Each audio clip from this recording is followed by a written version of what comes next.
There's always something special about a franchise's last game on any given console. The developers have a game or two under their belts, they've had years to get comfortable with all of the quirks and capabilities of the hardware, and now they can just focus on iterating and expanding on the ideas that have already proven successful. The 8-bit era has been an important one for the animation in Final Fantasy. The first game established a foundation, with animation focused strictly on the functional needs of traversal and combat. The second shifted focus to story, completely overhauling the first game's approach to narrative presentation. And now, here with the third, it's all about refinement. Oh, and a huge increase in scope. That too. Welcome to the animation of Final Fantasy.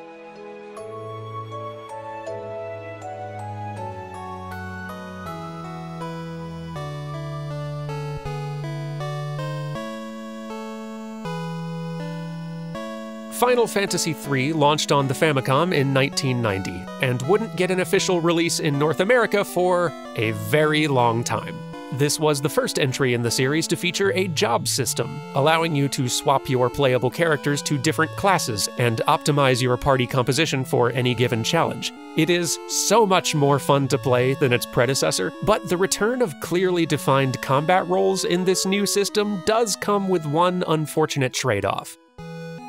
The downside to Final Fantasy III's otherwise delightful job system is that, unlike the playable characters of Final Fantasy II, your party of light warriors are now back to being completely devoid of personality.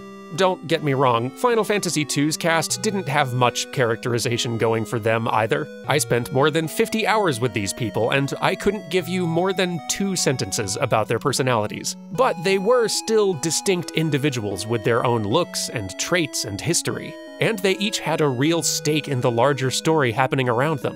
Not so with the cast of Final Fantasy III.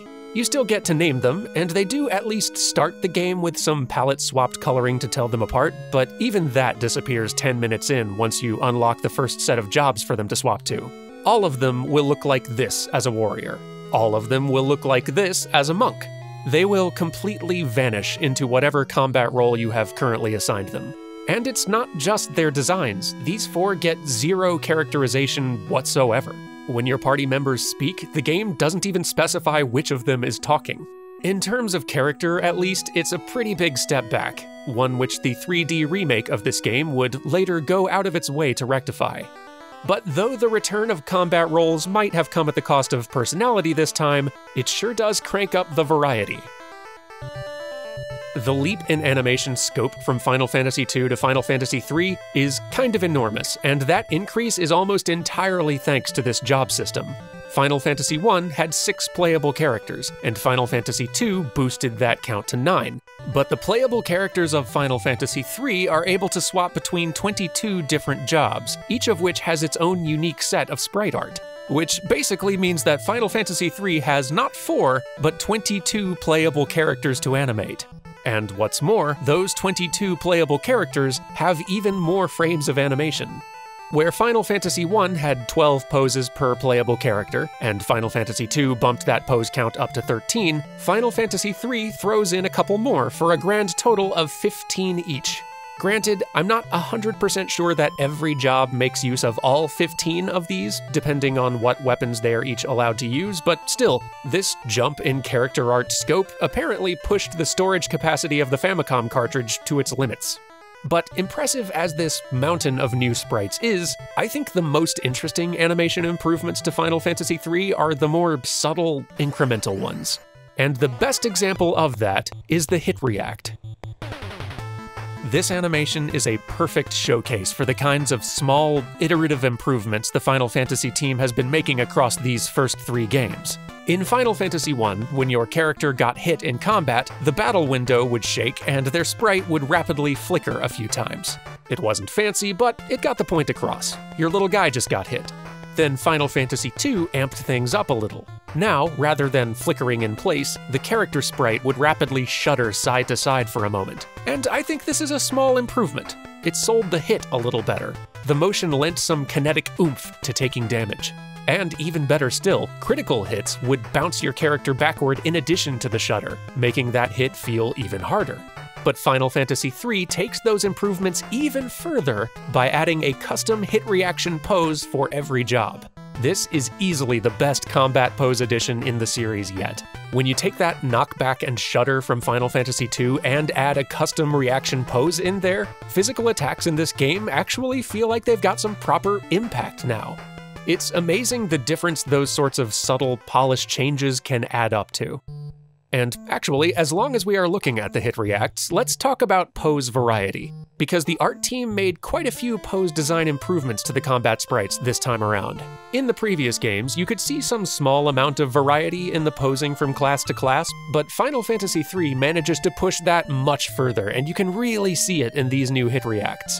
There is a surprising amount of flavor packed into these. Little baby Onion Knight here looks all pitiful, like, "Ow, don't hit me, no." The warrior looks caught off guard and maybe a little thrown off balance when hit, which that's already great, but then the knight, which is sort of like a beefed up version of the warrior, actually gets their guard up and holds their ground.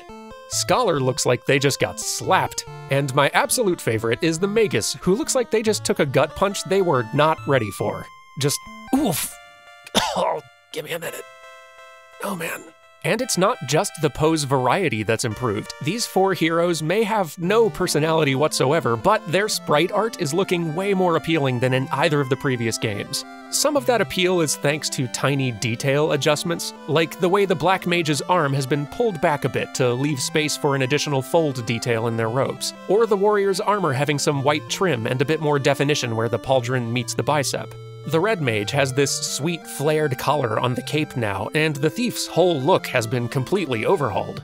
But some of that extra appeal just comes down to posing choices. Just having the White Mage effectively be rotated 45 degrees so we can get a 3/4 view of their face makes such a huge difference. Look at how adorable they are now.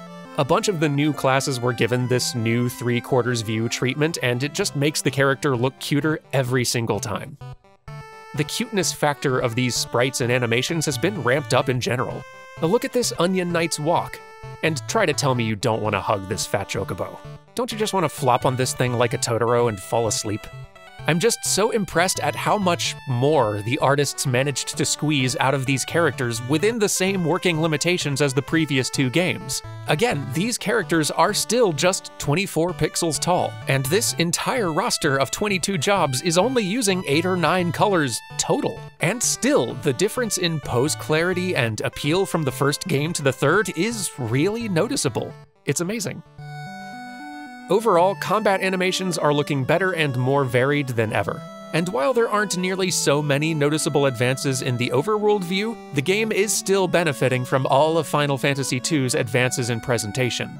Final Fantasy III's story may not have the dramatic cohesion or momentum of the previous game, but that stage-blocking approach to presenting story scenes is still working great, and it is here to stay. There's even this one dancer character who does a whole scripted dance using only her locomotion sprites and basic translation around the screen. That the team is able to make this read as dancing, with just blocking alone without adding a single new pose to the game, is pretty impressive.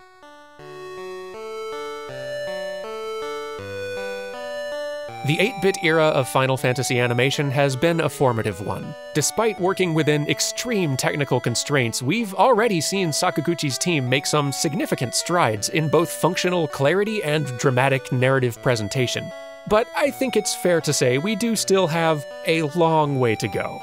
The series' approach to presenting exploration, combat, and story has begun to take shape, but we are still operating at a very foundational level here. And despite all of the gains we've seen across these three titles, there is one vital core pillar of Final Fantasy's identity still missing: character. Our playable characters have only begun to show the faintest hints of personality, and animation isn't really contributing anything on that front yet.